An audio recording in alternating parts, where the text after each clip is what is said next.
எல்லாருக்கும் வணக்கம். எப்படி சாப்பிட்றது அப்படிங்கிறத இந்த வீடியோவில் நம்ம பார்ப்போம். எப்படி சாப்பிடணும் 6 பியூட்டிஃபுல் பாயிண்ட்ஸ் பார்ப்போம். ஃபர்ஸ்ட், கையில் சாப்பிடுங்க. நம்ம எல்லா விரல்கள்லையும் இருக்கிற ப்ரெஷர் பாயிண்ட்ஸ் வந்துட்டு டைஜஷன் கெப்பாசிட்டி இன்னுமே ஸ்டிமுலேட் பண்ணி விட்றதுக்கு உதவும். ஸோ கையில் சாப்பிடுங்க. ரெண்டாவது, சாப்பிடும்போது வாயை இப்படி பண்ணி சாப்பிடாதீங்க. வாயை க்ளோஸ் பண்ணி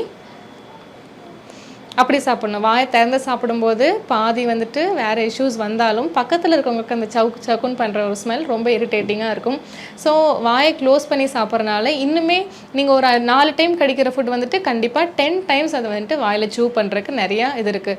நானும் அதை ஃபஸ்ட்டு பண்ணல. பழக டக்குன்னு நம்ம வந்துட்டு அதை கேட்ச் பண்ணிப்போம். ஸோ இன்றைக்கி ட்ரை பண்ணுங்கள். அப்படியே கொஞ்சம் கொஞ்சமாக பழகிடும். அடுத்து, பிரேக்ஃபாஸ்ட் அண்ட் டின்னருக்கு முன்னாடி கண்டிப்பாக ஒரு ஃப்ரூட் எடுத்துகிட்டு ஸ்டார்ட் பண்ணிங்கன்னா ரொம்ப நல்லாயிருக்கும் உங்களோட டைஜஷன் கெப்பாசிட்டி. ஃபர்ஸ்ட் ஒரு ஃப்ரூட், அதுக்கப்புறம் உங்களோட மீல். ஃபர்ஸ்ட் ஒரு ஃப்ரூட், அதுக்கப்புறம் உங்களோட டிஃபன். ஆனால் டின்னர் 5 மணிக்கு மேலே, ஈவினிங் 5 PM மேலே வந்துட்டு நீங்கள் ஃப்ரூட்ஸ் எடுக்க வேண்டாம்.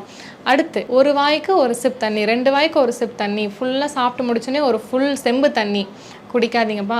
நீங்கள் குடிக்கலாம், சும்மா திக்குனா குடிக்கலாம், இல்லைனா கொஞ்சம் காரமாக இருந்தால் சிப் எடுத்துக்கலாமே தவிர்த்து தண்ணி பாதி சாப்பாடு பாதின்னு எடுத்திங்கன்னா அது டைஜஷனுக்கு ரொம்ப இப்போ சாப்பிட்டு முடிக்கும் போது எப்படின்னா பிளாட் ஆகும். வயிறு வந்துட்டு பிளாட் ஆகிறதோ இல்லை லைட்டாக அப்படியே கொஞ்சம் வாந்தி வர மாதிரி, ரெகர்ஜிடேஷன் இருக்கிறது, எதுக்கழிச்சு வர்றது மாதிரி ப்ராப்ளம்ஸ் இருக்கும். ஸோ நல்லா சூ பண்ணி சாப்பிட்டாலே தண்ணி தாகம் அடிக்காது. நம்ம லபக்குன்னு முழுங்கும்போது மட்டும்தான் அந்த தாகமும் அடிக்கும். அது கொஞ்சம் கம்மி பண்ணிக்கோங்க. ஒரு வாய் நம்ம சாப்பிட்டோன்னா நம்ம சித்த மருத்துவம் படி 32 தடவை அதை வந்துட்டு நம்ம சூ பண்ணணும்னு இருக்குது. அந்த அளவுக்கு நமக்கு டைம் இல்லாட்டியும் அட்லீஸ்ட் ஒரு 10 தடவை அதை சூ பண்ணி சாப்பிட்றதுக்கு ட்ரை பண்ணுங்கள். ரொம்ப ஸ்பீடாக சாப்பிட்டா நம்ம அடுத்த ட்ரெயினே பிடிக்க போகிறோம் இல்லை.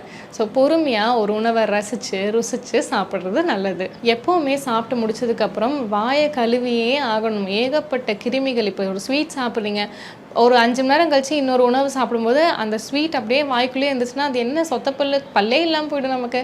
ஸோ நான் ஒரு ஸ்வீட் சாப்பிட்றீங்களோ இல்லை எந்த ஒரு காரம் சாப்பிட்றீங்க, என்ன சாப்பிட்டாலும் சாப்பிட்டு முடிச்சோன்னே ஒரு 3 டைம் அது வாய்க்குள்ளே தண்ணி போட்டு நல்லா கொப்பளிச்சு அதை துப்புங்க. அதை கண்டிப்பாக ப்ராக்டிஸ் பண்ணிக்கோங்க. நீங்கள் ஹோட்டல்ஸ் போனாலும் பரவாயில்ல, நல்ல தண்ணி அப்படியே எடுத்துகிட்டு போய் கொப்பளிச்சு துப்புங்க. இவ்வளோ நாள் துப்பலை, எனக்கு நல்லா தானே இருக்கேன் அப்படின்னு நினைக்காதீங்க. ஒரு நேரம் மாதிரி இன்னொரு நேரம் இருக்காது. ஸோ நாளையிலேருந்து அதை நீங்கள் ஸ்டார்ட் பண்ணிக்கலாம். லாஸ்ட் பட் நெவர் த லீஸ்ட்டுங்கிற மாதிரி ப்ரேயர் பண்ணிவிட்டு ஸ்டார்ட் பண்ணுங்கள். ஒவ்வொரு உணவும், அது ஒரு பிஸ்கட்டாக இருக்கலாம், ஒரு தோசையாக இருக்கலாம், ஒரு மீலாக இருக்கலாம், ஒரு பொரியல் எதுவாக இருக்கட்டும், சின்னதாக ஒரு நன்றி, சமைச்சவங்களுக்கு, விளைச்சவங்களுக்கு, கொடுத்தவங்களுக்கு அப்படின்னு ஒரு நன்றி சொல்லிட்டு நம்ம ஸ்டார்ட் பண்ணால் அது ஒரு கெட்ட உணவாக இருந்தாலும் நல்லதாக தான் மாறும். ஸோ அதை ருசிச்சு ஒரு நன்றி சொல்லிவிட்டு ஸ்டார்ட் பண்ணுவோம். தேங்க்யூ.